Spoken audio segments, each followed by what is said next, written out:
हे दोस्तों नमस्कार। एक बार फिर से स्वागत है आपके अपने यूट्यूब चैनल देव जी के ट्रिक्स में। तो दोस्तों हम लोग यहाँ पर लेखपाल से संबंधित ग्रामीण परिवेश का टेस्ट लगाएंगे, जहाँ पर आपके काफ़ी महत्वपूर्ण प्रश्न हैं और ऐसे ही प्रश्न आपके एग्जाम में आते हैं। ठीक है, तो चलते ही स्टार्ट करते हैं। जितने भी भाई बहन यहाँ पर पहली बार चैनल में आए हैं सब्सक्राइब कर ले और प्लेलिस्ट के माध्यम से सभी वीडियो आप क्रम से देखते चलिए। ग्रामीण परिवेश में किसी प्रकार की आपको दिक्कत नहीं होगी। तो चलते ही स्टार्ट करते हैं।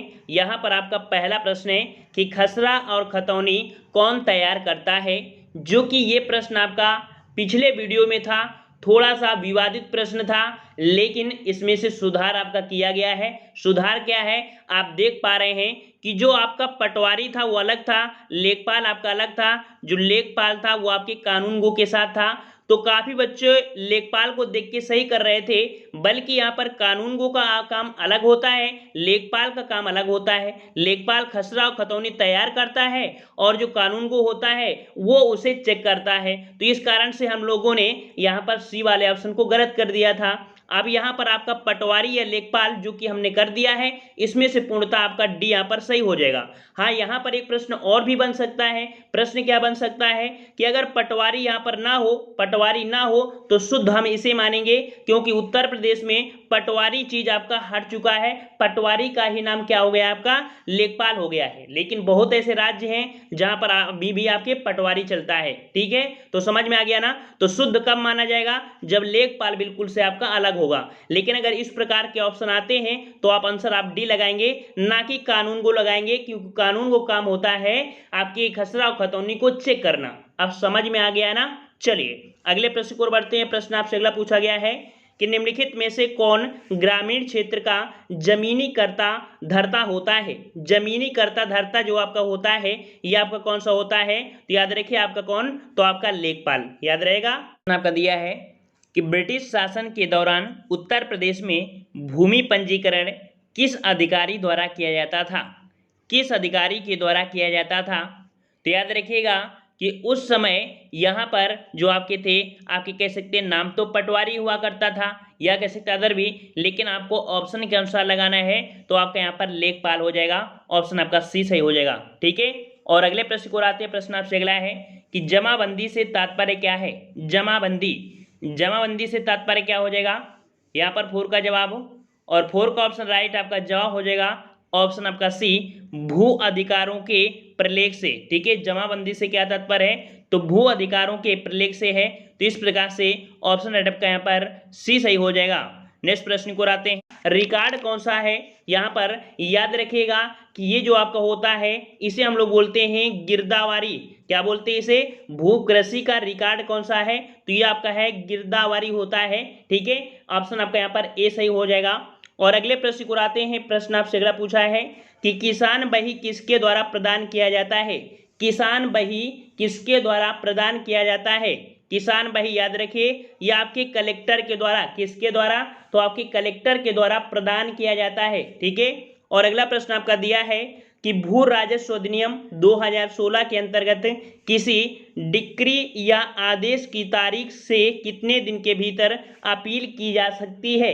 कितने दिन के भीतर अपील की जा सकती है, तो ये अपील की जा सकती है आपके 30 दिन के अंदर। ठीक है, 30 दिन के अंदर, जो कि आपका अधिनियम आया था आपका कौन सा, तो भू राजस्व अधिनियम 2016। ठीक है, तो ऑप्शन आपका यहाँ पर सी हो जाएगा 30 दिन। अगला प्रश्न आपसे पूछा गया है, कह रहा है भू राजस्व अधिनियम के अंतर्गत लगाए गए जुर्माने को वसूला जा सकता है।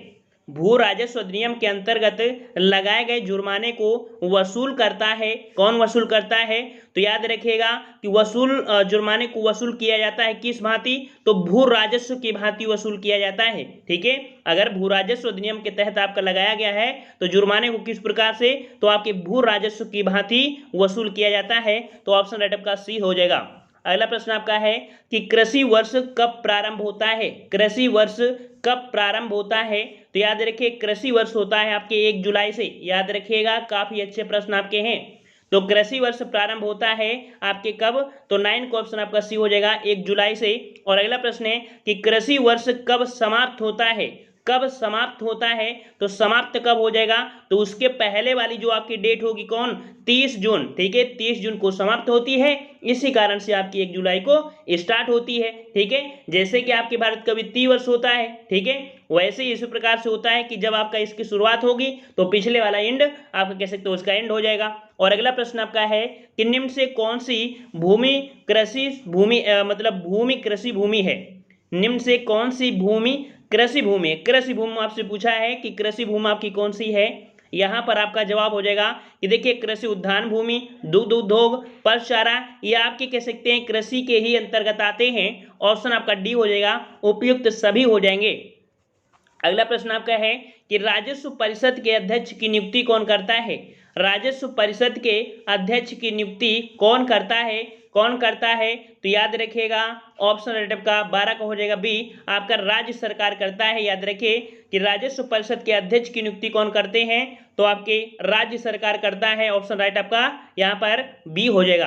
अगला प्रश्न है कि लेखपाल की नियुक्ति कौन करता है। लेखपाल की नियुक्ति कौन करता है, 13 का जवाब देना है। तो लेखपाल की नियुक्ति कौन कौन करता है, तो ये आपका होता है कलेक्टर, ठीक है। ऑप्शन आपका डी हो जाएगा, कलेक्टर लेखपाल की नियुक्ति करता है। 13 का ऑप्शन आपका डी हो जाएगा। और अगला प्रश्न आपका है कि गांव में आबादी स्थलों के आवंटन की जांच कौन कर सकता है। याद रखिए गांव में जो आपकी आबादी होती है, ऐसे स्थलों के आवंटन की जो जांच करता है वो आपका कौन, ये करता है आपका तहसीलदार। यहाँ पर जांच की बात किया है तो ऑप्शन राइट का बी हो जाएगा, तहसीलदार, ठीक है। और अगला प्रश्न आपका है कि सहायक कलेक्टर या उप जिलाधिकारी किसके अधीन कार्य करता है। सहायक कलेक्टर या उप जिलाधिकारी किसके अधीन कार्य करते हैं। राइट आंसर आपका हो जाएगा बी नंबर, या आपके कह सकते हैं आपके कलेक्टर के अधीन कार्य करते हैं। ऑप्शन आपका बी हो जाएगा।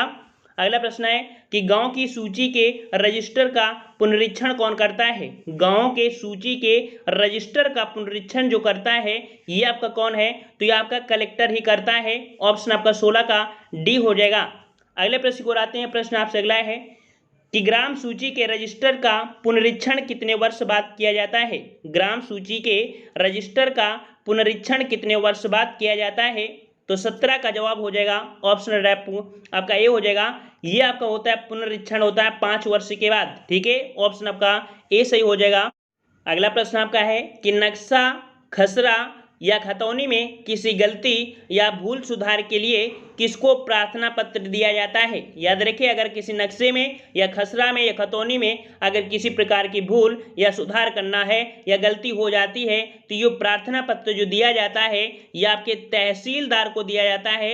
ऑप्शन आपका ए हो जाएगा, तहसीलदार। नेक्स्ट प्रश्न आपका है कि मांग पूर्ति, देखिए पूर्ति अपनी मांग का सृजन स्वयं करती है, यह किसका कथन है। याद रखिए पूर्ति अपनी मांग का सृजन स्वयं करती है, ये जो आपका कथन है ये कथन आपका किसका है, तो याद रखिएगा ये कथन है आपके जेवी से, ठीक है, जेवी से। ऑप्शन आपका डी सही हो जाएगा। अगले प्रश्न को आते हैं। प्रश्न आपसे अगला है कि जीरो डिफेक्ट एवं जीरो इफेक्ट, देखिए जीरो डिफेक्ट एवं जीरो इफेक्ट किससे महत्वपूर्ण रूप आपके जुड़े हैं। ये जो शब्द आपके जुड़े हैं ये किससे जुड़े हैं, तो याद रखिएगा कि मेक इन इंडिया मिशन में जो आपका कह सकते हैं शब्द जुड़े हैं वो आपकी जीरो डिफेक्ट, जीरो इफेक्ट या आपके मेक इन इंडिया मिशन से आपके जुड़े हैं। अगला प्रश्न है कि ग्रामीण विकास का उद्देश्य, ग्रामीण विकास का उद्देश्य जो होता है ये क्या होता है, तो याद रखिए ग्रामीण जीवन की गुणवत्ता में सुधार करना, प्राकृतिक एवं मानवीय संसाधनों का सर्वोत्तम उपयोग करना, अर्थात ए और बी। यहाँ पर सी नंबर आपका सही हो जाएगा। अगले प्रश्न को आते हैं। कह रहा है समाज का प्रकार, यहाँ पर देखो समाज का प्रकार पूछा है, ना कि ग्रामीण समुदाय की बात किया है। ग्रामीण समुदाय होता तो वहां पर लगभग आपके कृषि लोग होते हैं, यहाँ पर समाज है और समाज में आपके कैसे होते हैं, तो आपके जनजाति भी होते हैं, कृषक भी होते हैं और औद्योगिक लोग भी होते हैं। इस प्रकार से यहाँ पर आपका डी सही हो जाएगा। अगला प्रश्न आपका है कि मानव इतिहास के आरंभिक युग में विद्यमान आदिम समाज है। मानव इतिहास में आरंभिक युग में विद्यमान जो आपकी आदिम समाज है या आदिम समाज जो है वो आपकी कैसी है, तो याद रखिए ये आपकी जनजाति समाज है, ठीक है। आरंभिक के अकॉर्डिंग देखा जाए तो आपकी जनजाति समाज कहलाएंगे। तो ऑप्शन आपका यहाँ पर कौन सा हो जाएगा 5 का, तो आपका ए सही हो जाएगा। अगला प्रश्न आपका है कि सामाजिक संस्थाएं सामान्य इच्छा से स्थापित या अभिन्नति प्राप्त संगठित मानव संसाधनों का समूह है, यह किसका कथन है? सामाजिक संस्थाएं सामान्य इच्छा से स्थापित या अभिन्नत प्राप्त संगठित मानव संसाधनों का समूह है, ये कथन जो आपका है, ये कथन आपके है आपकी मजूमदार के अनुसार। ऑप्शन आपका यहाँ पर कौन हो जाएगा? आपका यहाँ पर ए सही हो जाएगा। नेक्स्ट प्रश्न आपका है कि समाज शास्त्र की महत्वपूर्ण अवधारणाएं। यहाँ पर याद रखिए कि सामाजिक संरचना और सामाजिक व्यवस्था ये दोनों ही अवधारणाएं आपके समाज शास्त्र से जुड़ी हैं। इस प्रकार से ऑप्शन आपका सी हो जाएगा, ए और बी दोनों। ठीक है, अगले प्रश्न को आते हैं। प्रश्न आपसे अगला पूछा गया है कि सामाजिक व्यवस्था होती है, सामाजिक व्यवस्था होती है यह आपकी किस प्रकार की होती है? तो याद रखिएगा यहाँ पर आपका राइट आंसर आपका क्या हो जाएगा? तो ये जो आपकी होती है अधिक क्रियाशील होती है। क्या होती है? अधिक क्रियाशील होती है। तो ऑप्शन राइट आपका 8 का ए सही हो जाएगा। अगला प्रश्न आपका है कि आधुनिक समाज में समानता का प्रमुख आधार क्या है? आधुनिक समाज में समानता का प्रमुख जो आधार है वो आपका क्या है? तो याद रखिएगा कि यहाँ राष्ट्रीयता का अर्थ ही यही होता है, समानता। राष्ट्रीयता का अर्थ क्या होता है? समानता दर्शाता है, एक दूसरे को समानता दर्शाता है। इस प्रकार से यहाँ पर उचित ऑप्शन आपका यहाँ पर बी हो जाएगा। अगला प्रश्न आपका है कि समुदाय की विशेषता क्या है? तो याद रखिए समुदाय में जो आपके होते हैं वो आपके कह सकते हैं समाज हो जाएगा। ऑप्शन आपका सी हो जाएगा, समाज हो जाएगा। ठीक है, और यहाँ पर नेक्स्ट प्रश्न को आते हैं। प्रश्न आपसे अगला पूछा गया है कि किसका अर्थ देह, इंद्रिय, मन, बुद्धि आदि के उत्तम प्रत्यय से है? तो याद रखिएगा कि ये जो आपका होता है ये आपका संस्कृति है। ठीक है, ऑप्शन डी हो जाएगा। याद रखिए संस्कृत शब्द जो आपका है ये संस्कृत भाषा का है, जिसका अर्थ होता है उत्तम कृति, अर्थात देह, इंद्रियां, मन, बुद्धि आदि के उत्तम प्रत्यय से ही होता है। ठीक है, इस प्रकार से आपका डी हो जाएगा। अगला प्रश्न है कि सामाजिक संरचना का प्रकार नहीं है, सामाजिक संरचना का प्रकार नहीं है। तो यहाँ पर याद रखिए कि सामाजिक संरचना के आपके 4 प्रकार होते हैं। ठीक है, 4 प्रकार में कौन कौन? तो आपके सार्वभौमिक अर्जित प्रतिमान होता है। ठीक है, और वहीं पर आपका कह सकते हैं जो आपका दिया है कि सार्वभौमिक प्रदत्त प्रतिमान होता है। तीसरा आपका होता है विशिष्ट अर्जित प्रतिमान होता है, और तीसरा होता है विशिष्ट प्रदत्त प्रतिमान होता है। तो यहाँ पर आप देख सकते हैं कि 3 पॉइंट तो आपको मिले हैं, लेकिन आपका सी वाला आपको नहीं मिल रहा है। इस प्रकार से यहाँ पर सी ये सामाजिक संरचना का प्रकार नहीं है। ठीक है, और अगला प्रश्न आपका दिया है कि मनुष्य एक सामाजिक प्राणी है, मनुष्य एक सामाजिक प्राणी है, यह कथन किसका है? यह कथन किसका है? तो याद रखिए ये जो कथन दिया है, ये कथन जो दिया है ये आपके अरस्तु ने दिया है। ऑप्शन आपका 13 का बी हो जाएगा। ठीक है, क्या हो जाएगा आपका? तो 13 का आपका बी सही हो जाएगा। और अगले प्रश्न को आते हैं। प्रश्न आपसे अगला पूछा है कि राजस्व विभाग में राजस्व सचिव के अंतर्गत कौन विभाग अध्यक्ष है? देखिए यहाँ पर राजस्व सचिव के अंतर्गत कौन सा विभाग अध्यक्ष होते हैं? तो विभाग अध्यक्ष के अंतर्गत देखा जाए राजस्व सचिव के अंतर्गत तो राजस्व परिषद भी होता है, चकबंदी आयुक्त और राहत आयुक्त, अर्थात ये सभी इस विभाग के अंतर्गत आपके कार्य करते हैं। तो ऑप्शन आपका डी सही हो जाएगा। और नेक्स्ट प्रश्न आपका है कि उत्तर प्रदेश में राजस्व परिषद का मुख्यालय कहाँ पर है? उत्तर प्रदेश में राजस्व परिषद का मुख्यालय कहाँ पर है? यहाँ पर 15 का जवाब आपको कमेंट बॉक्स में कमेंट करना है। इस प्रश्न का जवाब आपको कमेंट बॉक्स में कमेंट करना है। आ रहा है तो आप लोग जवाब दीजिए, अन्यथा आप नेट में भी सर्च कर सकते हैं। क्यों ये हम वर्क दे रहे हैं? ताकि इस प्रश्न को कंठस्थ कर लें, क्योंकि आप लोग राजस्व संबंधित क्वेश्चन आप पढ़े हैं, तो इस प्रश्न को जब पढ़ेंगे या नेट में सर्च करेंगे तो आपको कई सारी पॉइंट वहां मिलेंगी। इस कारण ये प्रश्न आपको होमवर्क दे रहे हैं। समझ में आ गया है ना? मस्ती मत करना, इस प्रश्न को सर्च जरूर करना अगर नहीं आ रहा है तो। ठीक है, तो आज की वीडियो में इतना ही रखते हैं। जो भी यहाँ पर नए रहे हैं सभी लोग चैनल को सब्सक्राइब करें और प्लेलिस्ट के माध्यम से सभी वीडियो आप देखते चलिए। आपको ग्रामीण समाज में, और हमने आपको बताया ग्रामीण परिवेश या समाज में आपको किसी प्रकार की दिक्कत नहीं आने देंगे। आपको यहाँ पर यूपी स्पेशल, हिंदी, ग्रामीण परिवेश ये तो बिल्कुल रट्टू तोता हो जाएगा अगर डेली अपना समय देते हैं यहाँ पर 10 से 15 मिनट का। समझ में आ गया? ठीक है, तो मिलते हैं नए वीडियो में, तब तक के लिए धन्यवाद। जय हिंद, जय भारत।